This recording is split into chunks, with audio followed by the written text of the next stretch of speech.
Olá pessoal, tudo bem? Bom, nesta aula de hoje nós vamos fazer alguns comentários à legislação aplicada ao crime de furto previsto no artigo 155 do Código Penal. Diz o artigo 155: subtrair para si ou para outrem coisa alheia móvel, reclusão de 1 a 4 anos e multa. Subtrair significa tirar, retirar, pegar. Coisa para si ou para outrem. Esse para si ou para outrem equivale ao chamado assenhoreamento definitivo. Quem subtrai um objeto tem por objetivo ficar com ele definitivamente ou entregá-lo para uma terceira pessoa, certo? Essa é a chamada finalidade de assenhoreamento definitivo, de se apropriar definitivamente do bem, tá? Coisa alheia móvel. O termo coisa significa bem corpóreo e tem que ser alheia, ou seja, de propriedade de outra pessoa. Não há crime de furto quando você subtrai uma coisa própria, que é sua, que está em poder de outra pessoa, ainda que essa posse da outra pessoa seja legítima, tá? Então, se você empresta algo para alguém e antes do prazo você vai lá e subtrai esse objeto, você não responde por furto. Por quê? Porque a coisa não era alheia, certo? E o tipo objetivo exige como elementar do crime de furto que seja coisa alheia, tá?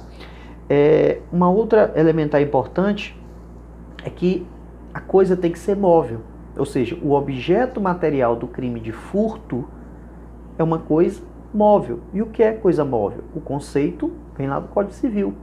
Bem móvel é aquele que pode ser transportado de um local para o outro sem prejuízo de sua substância. Então, uma bicicleta, uma moto, um computador, um celular, são bens móveis por sua própria natureza, tá? Então, muito cuidado com isso, tá? E não é bem simples, tem situações que podem gerar dúvida. Por exemplo, um cadáver. Um cadáver é objeto de direito, não é sujeito de direito, mas pode ser objeto material do crime de furto? Bom, a doutrina diz que, em regra, não. Não pode ser objeto material do crime de furto. Quem subtrai um cadáver, via de regra, deve praticar o crime de subtração ou ocultação de cadáver, tá? Todavia, caso esse cadáver seja de propriedade de algum órgão de pesquisa, instituto de pesquisa, de alguma instituição para fins de estudos, aí sim ele se torna objeto material do crime de furto. Às vezes, por exemplo, uma múmia de um museu, tá? Aí tem valor econômico e pode ser objeto material do crime de furto. Coisas abandonadas, que foram jogadas fora, não podem ser objeto material de crime de furto.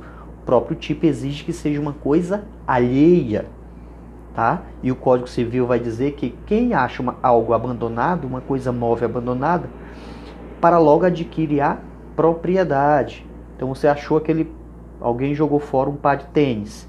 A pessoa achou e passou a usar aquele tênis. Não caracteriza furto, tá? Ela adquire a propriedade daquele tênis.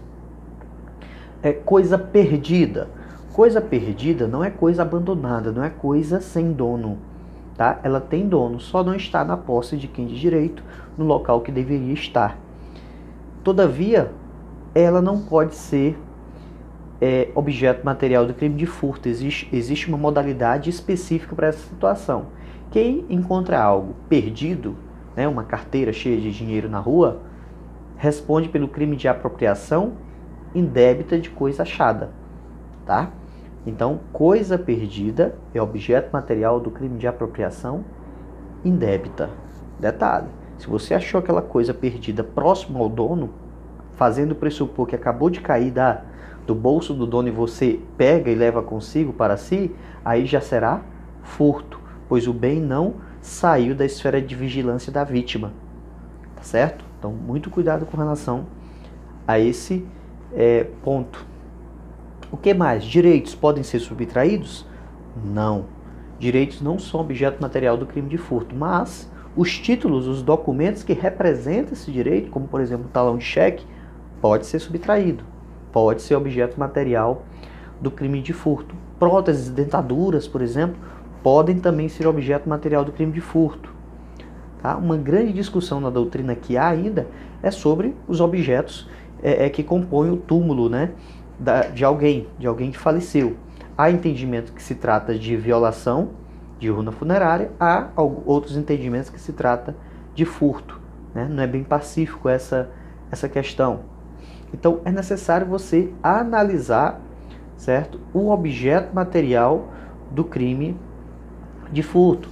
Uma outra informação importante: navios e aeronaves, pela lei civil, são bens imóveis, mas pela sua natureza são bens móveis. E aí, pode ou não pode ser objeto material do crime de furto? Podem, tá? Podem ser objeto material do crime de furto, certo? Na medida em que, pela sua natureza, são bens móveis e, portanto, podem ser transportados de um local para o outro, tá ok? Objetos que são destacados da coisa móvel podem ser objeto material do crime de furto. Então, por exemplo, as telhas de um telhado, certo? Podem ser objeto material do crime de furto. Na medida que elas se destacam da coisa móvel, elas se tornam bens móveis, tá? Então é necessário ter em mente aí essas nuances sobre o objeto material do crime de furto, tá? Não vamos esquecer. Então essas são as elementares do crime de furto, que prevê apenas a forma dolosa, tá? Não se pune uma forma culposa. Se você, por falta de atenção, pega um objeto acreditando que é seu, certo? E fica com ele, você não deve responder pelo crime de furto, demonstrado que não foi com intenção de se apropriar de coisa alheia, de subtrair coisa alheia, tá ok? Então, é importante se mencionar isso. Então, esse é o tipo objetivo do crime de furto. Sujeitos: qualquer pessoa pode praticar o crime de furto, assim como também qualquer pessoa pode ser vítima, seja pessoa física, seja pessoa jurídica, certo? Então é um crime comum, qualquer pessoa pode praticar. Consumação e tentativa. A consumação do crime de furto, ela ocorre no momento da subtração, no momento em que o bem sai da esfera de vigilância da vítima e ingressa na esfera de vigilância do sujeito ativo, independente de posse mansa e pacífica. Então, se a pessoa subtrai a carteira da outra, logo em seguida se percebe que faltou a carteira, vê que tem alguém correndo com a carteira dela na mão e vai correndo atrás. Mesmo que seja recuperado esse bem em seguida, o crime já se consumou. O crime de furto pode se consumar dentro de uma prisão. Um dos criminosos, certo? Os que estão presos lá, subtrai objetos do outro e fica com ele dentro da prisão. A vítima não sabe mais onde está aquele objeto, o crime já se consumou. Mesma forma, uma empregada que subtrai joias da patroa, certo? Coloca no bolso, esperando o horário de ir embora para levar para casa.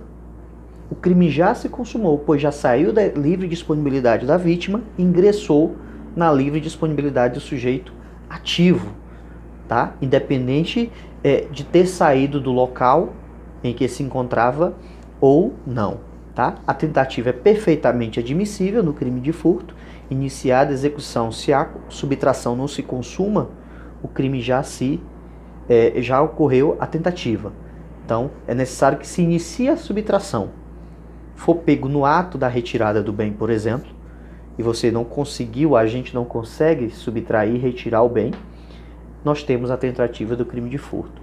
O crime de furto, em regra, é de ação penal pública incondicionada, tá? Tem algumas exceções que nós vamos comentar em outro momento. Muito obrigado pela atenção.